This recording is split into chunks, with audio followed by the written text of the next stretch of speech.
Alright, we're making a drink here. This contains 2 parts gin, 1 part Benedictine, 1 part dry vermouth, and 4 dashes of bitters. Shake that up real good.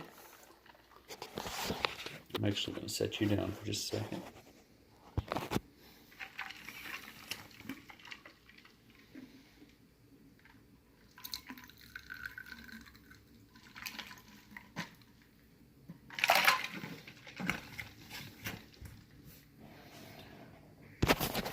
Strain it into this little cordial glass here. Split a little alcohol abuse. And now we're going to enjoy it. Very, very good. That's where we would normally come for a drink.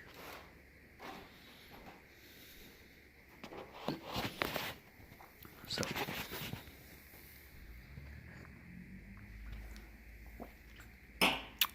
now we have our drink. What did you come to tell your godfather? Oh, wait, no. Something like that. Actually, that's a good transition. I did come to talk about my father. My father was not what's the word I'm looking for? A verbally expressive guy. Yet, he was a very intelligent guy. He knew a lot of things. And see, my father was a biker. My mother was a hippie. And they both taught me to be very distrustful of authority. Yet they were authoritarians themselves. And they covered this contradiction by explaining that you could trust authority if authority loved you, if authority had your best interests at heart. Now, this probably sounds pretty self-explanatory coming from a hippie, but you think from a biker, love is the explanation? Love is indeed the explanation. You may not know this about bikers if you didn't grow up around them, but they form a brotherhood, a family that they feel a very deep connection with. A lot of them have very traditional values. But despite all that, I'm getting down a rabbit hole there.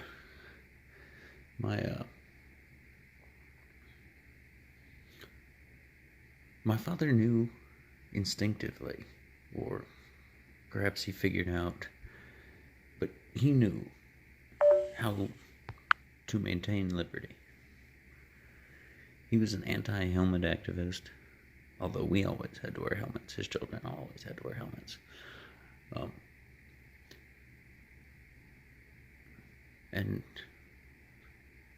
Well, he had a very simple tactic. One very simple tactic. He had many, but one I can easily describe to you.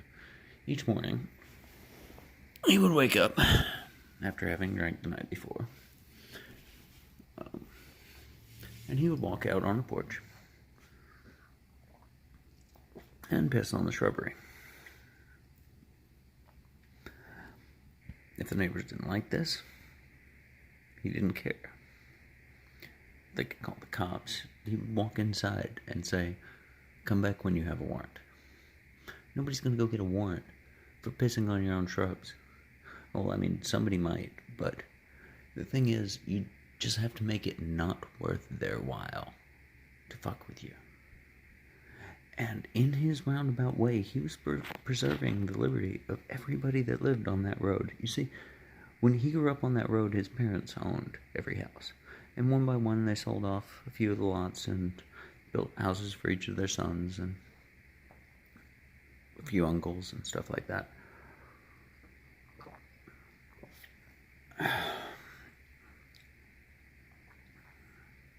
Kind of reminds me of Owen Benjamin, his rants, his long-winded talks, and I don't flatter myself. I mean, I'm inspired by people like Owen Benjamin and Dr. Randa McCam and Steven Crowder and, of course, all the honey badgers, really. I enjoy a lot of varied stuff. The Crow House. Not all logic is linear. Not all understanding is linear. Not all thought is linear. Like Owen Benjamin always citing the seeing patterns in the rain. Seeing patterns in the rain or seeing patterns in anything is simple. If you just remove the human element. My teachers used to tell me, do not look for patterns on tests as a way if you don't know the answer, because there is no pattern. I wouldn't put a pattern in there for you to figure out. I realized that you would not consciously put in a pattern for me to figure out. But that doesn't mean that there's not a pattern that I can figure out if I get stumped reciting the memorization that you've had me do, which I was quite good at, so I rarely had to resort to those tactics, but there were many times that I would prove that I could make close to a perfect score on tests without any studying, and I'd know like 70% of the answers, and infer the other 27 on patterns. And my IQ is not 147. Isn't that what he claims, 147? It's not that high. It's never been measured to be anywhere near that high. I'm not casting any aspersions, but even at my smartest, which I am definitely not, it was not that high. Well, I don't think, anyway. You know, didn't take the full, you pay for it kind of test. Family didn't have those sort of resources. Nor did I need anything to make me appear any more unusual.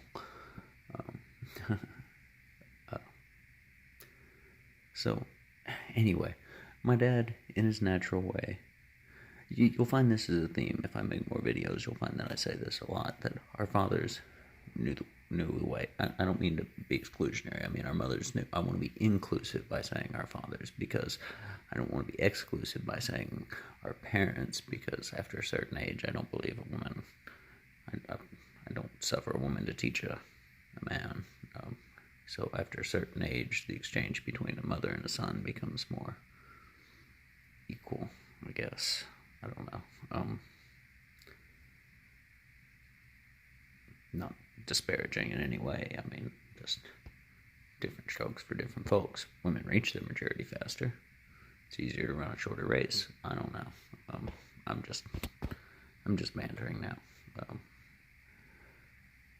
But no, my father was just a simple man. He wasn't a sophisticated guy. He didn't know other methods. I mean, it probably would have been even more effective to, like, pick a filthy, smelly animal like a goat and slaughter it in the yard and burn its fat, claiming that the odor was pleasing to God, and anyone that disagreed with his behavior was persecuting him. But, you know, he was just a simple man.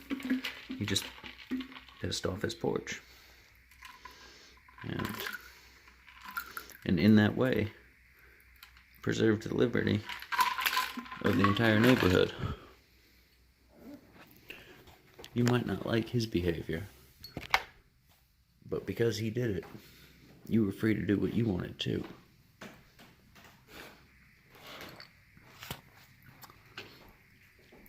So, that's my story for tonight. Come back soon. Cheers. Hope you're having something good at your house. Have a good night.